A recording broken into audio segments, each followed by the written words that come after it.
Hi, I'm Maria Thea Harris or Fellow Sows on social media. Welcome back to So Over 50 podcast on So Organised Style. Grab a cuppa and relax with us. On So Organised Style podcast, I begin today by acknowledging the traditional custodians of the land on which we record this podcast and pay respects to the elders past and present. Thanks for joining us on So Over 50 podcast on So Organised Style. So Over 50 intersects with all communities. We're a community that is so over ageism. Today's guest for So Over 50 podcast is Molly of At Mike and Molly's House. Thanks for being our guest today, Molly. Thank you, Maria, for having me. It's really nice to be here. I think it's really great that, we've been able to coordinate time so that we can talk to each other while we're awake. I started with, I love Australia. I've never been to Australia, but I feel like my heart is somewhere in Australia. We also have family there. And so I am really good with understanding the time change and when I can actually talk. And I'm a builder, and I had a client who was from Melbourne. I was her rep here in the States, had to oversee her build of her house while she was in Melbourne. So I also got very used to the Australian time zone. Wow. Would you like to say hi to your family? Hi, Heidi, Alan, boys. Hi, guys. Hi, everyone. All right. Eddie. I think that's it. Okay. All right. No, that's good. At least they'll be happy that you acknowledge them. Exactly. Thanks for that. I wasn't even, you got me out of deep water on that one. Look, it's a community podcast, so it's all good. Molly, what's it like sharing an Instagram account with Mike? I love that first question because we started this in 2008, and up until 2019, it was a shared Instagram between Mike and I. And then somehow my obsession with sewing got very deep.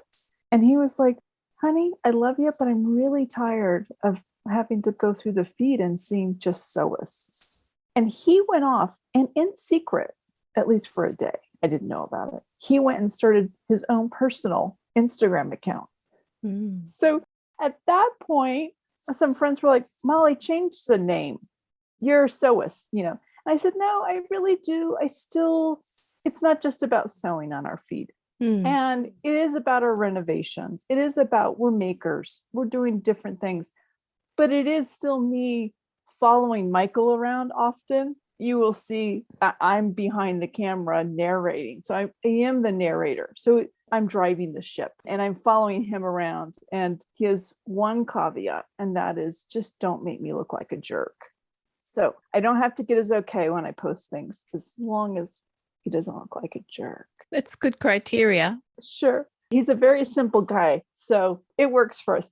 I mean, it's primarily me just walking around and catching him doing things, crafts or whatever he's doing, and showing a lot of my sewing. And so how did you and Mike meet? So we met in 2002, and we met online. I don't know if they have this in Australia, Match.com. I think they do. It was a popular dating site at the time, and we happened to live 1 hour away. I basically accosted his feed or post or whatever, and I just went right in, and I said, I have to meet you. And the reason I said that was because I was dating a little bit, and it was fun, but I had a 3-year-old daughter at the time. And I started reading his essay, and it was like, right now, this is Michael, right? Essay. Right now, I am just taught myself how to sew. I went out and got a sewing machine because my 3-year-old daughter is obsessed with princess dresses. And so I am just making her princess dresses. And I was like, I may not date you, but I need to meet you. So our first date was with our children. We bought our girls together, and it was shortly after. I mean, we immediately just fell for each other. And within a year we were married, and I decided to move up to Santa Fe, where we live now in northern New Mexico. And so we met, and we've always made stuff together. When they were younger, we made a lot of their clothes together, and it was just a family activity. So tell me, did you both make princess dresses at the time for the children? My daughter was obsessed with dinosaurs and pirates. Yes, they both love playing dress up. So we made a lot of costumes. There was a lot of costume making. But he had made this mermaid costume for Hannah, my stepdaughter, that velcroed shut on the bottom so she could kind of waddle around in it. And Sophia had dinosaur costumes. I have a grandson now, and I made him the same pattern last year for his dinosaurs because, again, he's 4, obsessed with dinosaurs. So can I assume that you enjoy Halloween costume making every year? You No? should, but it's not true. And it was so funny because I was just listening to Teresa on your podcast talking, and I know her. So she's like, oh, I just love making Halloween costumes. I don't really like, I mean, it's not like I don't not like Halloween. I just don't really want to go out. I don't know. No, I don't. Okay. I'm sure Teresa knows that now. I think she knew, but now she really knows it. How do you know each other? During the pandemic, I know I was feeling disconnected. I had gotten to know the sewing community and really loved them, and was also getting on this path where I was hoping to do the travel to do these frock tales that we have in different cities. Yep. And right as that happened, the pandemic happened, and I kind of felt cut short. Like I was finally meeting these people because Santa Fe is a lovely artistic town. I have one sewing friend, but really I don't have a sewing community here in real life. So I made a post, I think in my stories, just reaching out and saying, hey, would anybody be interested in meeting like once a week online as a group? And we got a couple people, Teresa being one of them. And for probably 2 or 3 months, we would meet every Monday. And it was on Zoom, and we would all we'd start with kind of what we were working on. And then we would literally just go sew. You could just hear the hum of the machine for like an hour. And then we kind of pop in and say, we also would choose a pattern so we could all kind of help each other. And this was really good for me because I think there's always these moments where you think, oh, I'm thinking of everyone. I'm being so inclusive. And then someone will come in and ask you a question. You're like, oh, Lord, I wasn't thinking. And the reason I'm saying this is I had a man, Justin, who's also been on your show. And he said, Molly, I really want to be in your group. Do you think you would do some gender neutral? And I realized I hadn't even thought that way. What we ended up doing was instead of a specific pattern, we were like, all right, I think our first thing was maybe jeans. And jeans are a great thing to do as a group because there's so many skills, different skills that you need to kind of work on. Yeah. One person might be really good at, the zipper front and could kind of help out. Somebody else might be really good at pocket placements or flat felt seams, or it was a really good kind of group effort to do. And it was great. It lasted for several months. It was just a great way to feel connected in a different way to the Instagram community, which I know I love. And yet I also sometimes feel disconnected. And that's why sometimes I will just reach out to somebody I don't know and just say, hi, I like you. Can we talk? And for me, as long as I use my manners and know they may not respond, and be okay with that. I've been able to get some deeper connections with people. And that makes sense because when you're following a lot of sewers, because you love what they do, you see their feed, and then Instagram will change the algorithms, and then you've got to try and find them again. So it's good to reach out. It really is hard. I know they're just changing it to now you can pick your favorites, but I follow almost 900 people. I'm like, how am I going to? And that is one issue, I think, also with a growing feed. I am shocked how Judith and with Sandy keep up. I feel like I am their only child. Yes. And I'll talk to other sews. They're like, I know, they really know me. And I'm like, how do they do that? It's amazing. It's an amazing gift they have. Most recently, they've just celebrated having 40,000 followers on the Sew Over 50 account. So the fact that you've said that you feel like you're their favorite child, it's a good testament to the work that they put into Sew Over 50. Yes. They did their live recently, and I couldn't believe how many people I knew. And not just, oh, I recognize the name, but who are participating on the live, where I was like, no, we've had several conversations. I could go on and on about So Over 50 community, but they've done a great job, definitely. When did you learn about the So Over 50 community? I had still sewing, but not that much. And in 2018, I had a flare up of my arthritis that knocked my head off, just blew me off. I had kind of stabilized it for the 5 years prior. And that year, I just kind of really struggled. And part of my coming out of it was, what can I do? And one thing I can do when my body really hurts is sit and sew. So early 2019, my friend Christine, who's at BB Gucci here in Santa Fe, she's So Over 50 and she's So Over 60. And she said, Molly, I think you might really like this Instagram sewing community. And she wasn't even talking about So Over 50 at that point. I think they were just starting out. So I started in early 2019, and I was like, I am going to really work on garment sewing, and I'm going to just work on improving my skills as a garment sewist, something I had really never really focused on in all the decades before. And right about that time, they kind of came up. Maybe she said, though, there's a So Over 50, but I felt like I was right there in the early days of So Over 50 and, growing with them. And you've stuck with them. So that's wonderful. The one thing, and this is another, I've not done a guest editor? Yeah, guest editor. I really feel I should because they've done so much. And so if anybody else is on the edge and feeling like, oh, I should reach out to them and just, because they need a break.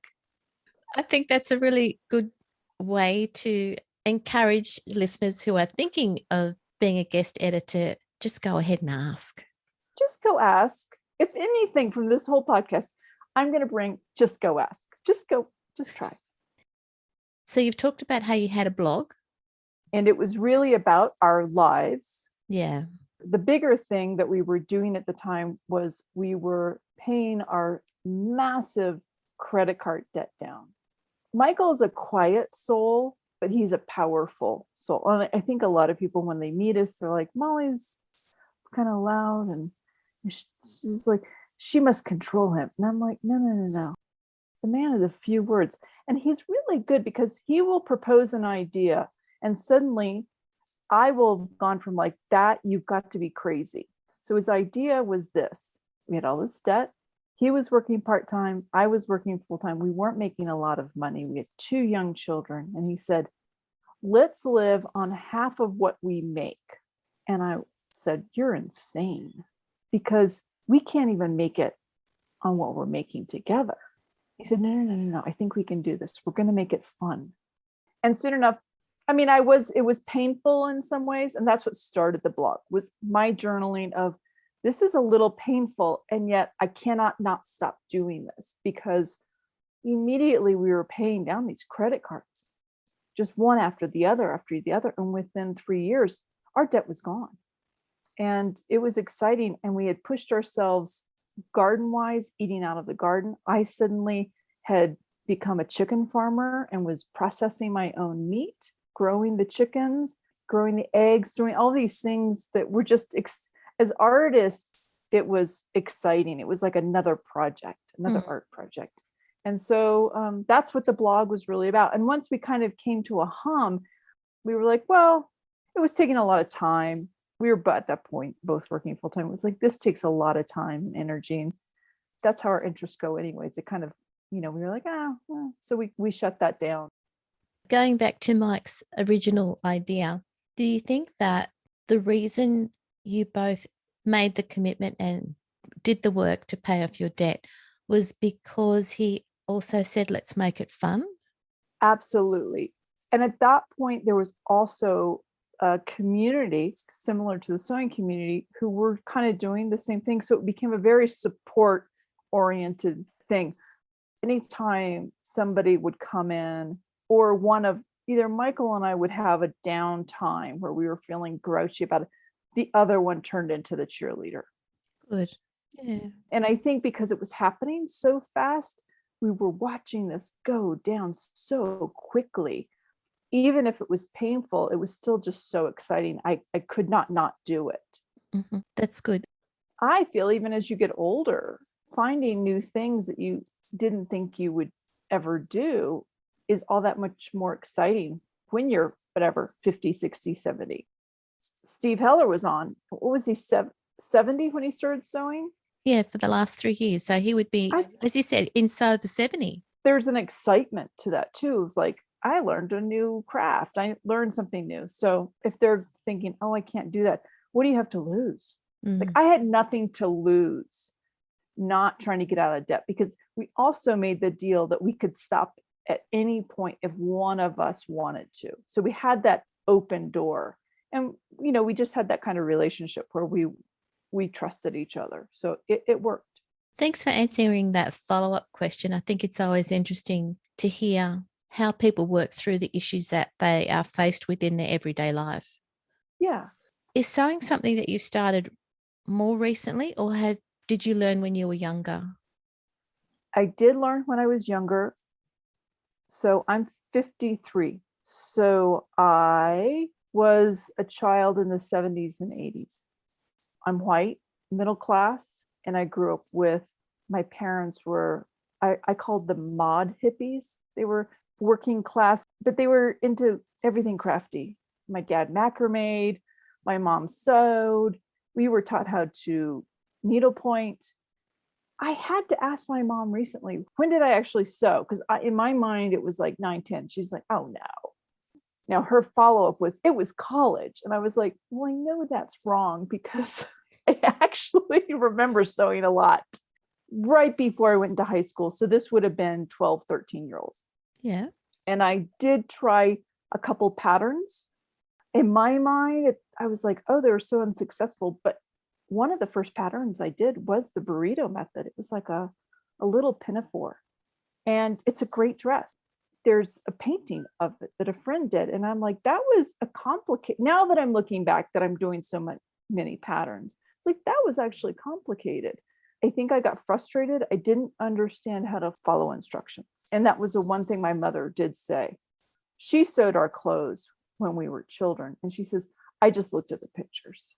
And so I never had somebody really showing me how to do it. My sewing going forward was self-drafted patterns. And now, again, in retrospective, I see it kind of limited me, because we didn't have YouTube. I didn't know how to read technical books. Michael, on the other hand, he reads technical books. He just loves them. I get so confused. I'm not understanding what they're saying. I think the whole thing with YouTube and the sewing community with their tips and has enabled me 3 years ago to go forward and be successful at now following patterns. Okay. So I rarely do any self-drafted clothing anymore.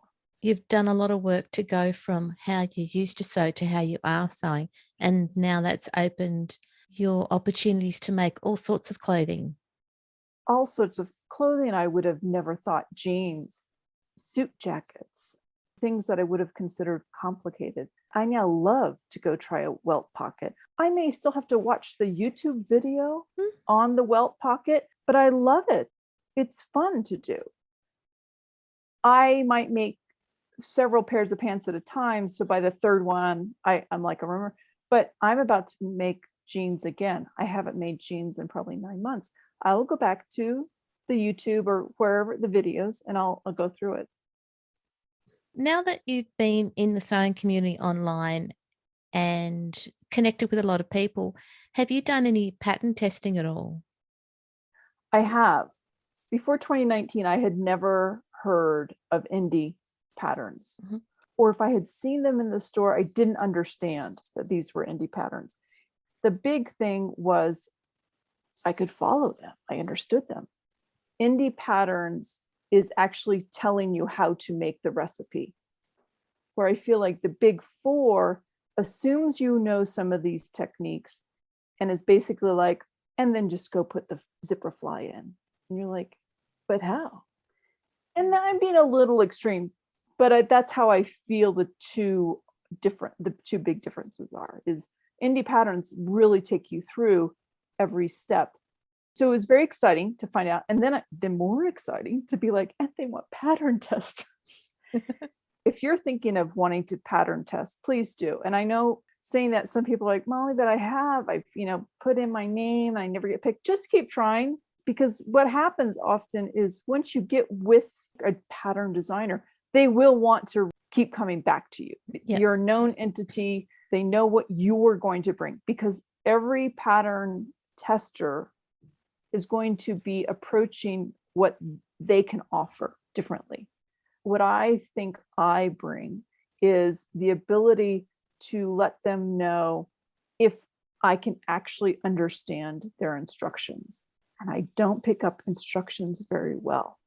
On that spectrum, I may tell them, this is somebody who, I really have a hard time understanding text. If you were not to give me any diagrams, I would have a hard time following this. So they may not make the changes all the way to make that clear, but it gives them a place to understand that they may get questions once they publish it from people and where they're coming from. And they'll be like, oh, that's a Molly out there. Mm-hmm. I understand. I just need to take a little more time with them. I'm really there to say, I can't get through this, or this was awesome. That really worked. You are seeing if it fits. You do want the pattern to fit you. It's good to know that when you've taken on the role of a pattern tester, that the designer gets a specific part of that test from you. And I think as a pattern person coming in, that's, being very upfront, because maybe not all pattern designers want that. They may want something else. And so I think being upfront, letting them know. The other thing is, I will not pattern test for a pattern designer anymore unless the size is going to have at least a 60-inch hip or more. Yep. So a lot of people are getting into the big puffy sleeves at the moment, because that seems to be a style trend. I love the big puffy sleeves and the ruffles. I say I don't self-draft, but I actually make my own sleeves and kind of put them in my patterns. And so if I want to hack a pattern or whatever, I'm like, oh, I want that sleeve. And again, going back to, being a kid in the late 70s and 80s, I feel like I am remaking my wardrobe from 1979. And I'm okay with that. I feel good about it. I feel excited. I'm like, I make it with different fabrics, but I'm just like, this is fantastic. Great. And I'm a tall woman. So I'm just like, I have a lot of hair. It's like anything that can like compete with the hair, I'm fine with. Just keep getting bigger. I could be buried in fabric and I would be fine with it. My little glass is just sitting out like, hi, I'm here. So is that what influences your style choice? Whatever can compete with your hair? Yeah, I never thought of that, but yes, I think that is. Okay. I haven't had my hair long in a long time, and I dyed it red from the time I was 13 until 50. And I started growing it out, and I'm like, it's kind of grayish brown. Had a little bit of an identity crisis, because I was like, I think Michael had an identity crisis for me. We all did. But now I have it, and I'm like, I just keep growing it, because I'm like, when is it going to stop? And it's like its own thing now. That's great. Do you have a favorite fabric that you always end up buying? Oh, yeah. And I can see, okay, I'll tell you who it is. So it's Ruby Star. Yeah. I don't know. Do they have Ruby Star in Australia, in Canada, in England, in the UK? I don't know. Let's just keep going with Ruby Star. Okay. Ruby Star. And they have different designers. And my two favorite designers are Rashida Coleman Hale and Melody Miller. And I was just at the fabric store the other day, and I will be walking in the door, look across the room, and I'm like, I really like that fabric. And sure enough, I walk over and it's usually Rashida's. And so I have several things of theirs. I think a lot of people think of them as a quilting cotton, Mm-hmm. although they do make some other things, but they're fabulous prints, designs. I just love them to death. Molly, thank you so much for contacting me on the podcast to be a Sober 50 guest. It's been great to hear your story and to connect with you. Thank you, Maria. Thank you for having me on. I really appreciate it. I love your podcast, so I was very excited. I love your Instagram feed, and I'm going to keep looking at what it is you create. Yeah, well, thank you. I appreciate it. And thank you again. Molly of Mike and Molly's House will be back to discuss how she manages to sew while living with chronic pain. Remember to direct message Sober50 on Instagram to volunteer as a guest editor. This episode for Sober50 podcast on Soul Organized Style was produced by me, Maria Theoharis, with permission of Molly, sound by bensound.com. You can subscribe to Soul Organized Style podcast, but with an S, not a Z, on all good podcast apps. Make sure you go back and listen to our free Sew Over 50 podcast archive to hear from your Sew Over 50 friends. If you can, consider supporting the production of this podcast on Patreon. We look forward to joining you in your sewing room next time. Stay safe, everyone.